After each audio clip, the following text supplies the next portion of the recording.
आजची रेसिपी काहीतरी वेगळी स्पेशल खास आहे, कारण ही रेसिपी आम्ही बनवलेली नाही, तर ही रेसिपी आमच्या मुलांनी बनवलेली आहे. आणि काय काय मसाले टाकले होते, पण भेळ खायला अतिशय चविष्ट झालेली होती. ते म्हटले आम्ही मसाला टाकला, सॉस टाकला, तर व्हिडिओत कळेल आपल्याला कोणता मसाला टाकला आणि कोणता सॉस टाकला.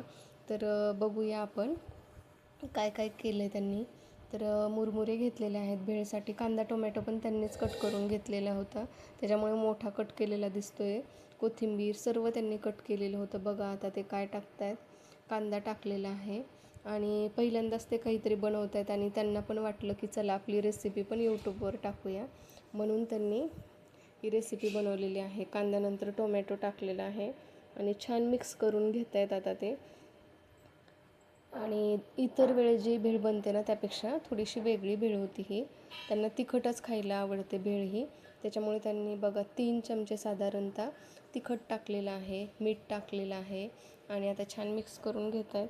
कधी कधी आपण मुलांना अशा गोष्टी करायला सांगितल्या पाहिजेत, बिना गॅसच्या किंवा गॅसवरच्याही छोट्या मोठ्या गोष्टी शिकवल्या पाहिजेत. कारण अचानक आपण कुठे गेलो, त्यांना भूक लागली, तर त्यांना स्वतः काहीतरी बनवून खाता आलं पाहिजे.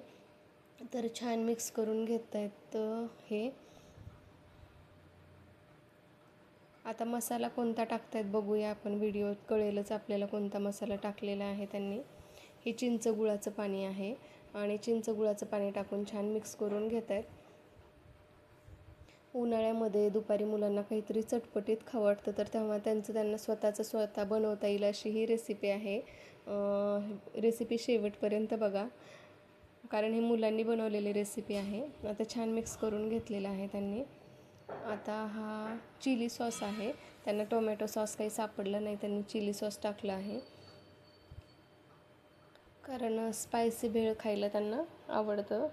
तर चिली सॉस टाकून, आणि हा मसाला पास्ता मसाला आहे. बघा ते म्हटले आम्ही मसाला टाकला, पण व्हिडिओत आता कळालं की हा पास्ता मसाला आहे, कारण त्यांनी व्हिडिओ बनवून ठेवला होता. त्यांची रेसिपी पण यूट्यूबवर टाकायची होती, त्यामुळे त्यांनी त्याचा व्हिडिओ बनवलेला होता. आणि छान आता मिक्स करून घेतलेले आहे.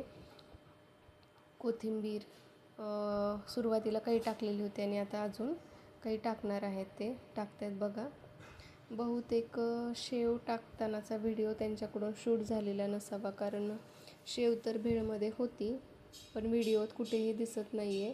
तर छान अशी भेळ तयार झालेली आहे. नक्कीच तुम्ही तुमच्या मुलांना दाखवा, किंवा तुम्ही या पद्धतीने भेळ बनवली ना पास्ता मसाला सॉस टाकून, तर खरंच खायला खूप चटपटीत लागेल. तर अशा पद्धतीने मुलांनी बनवलेले भेळ तर तयार आहेत. नक्कीच या पद्धतीने बनवा आणि खा. चला भेटूया.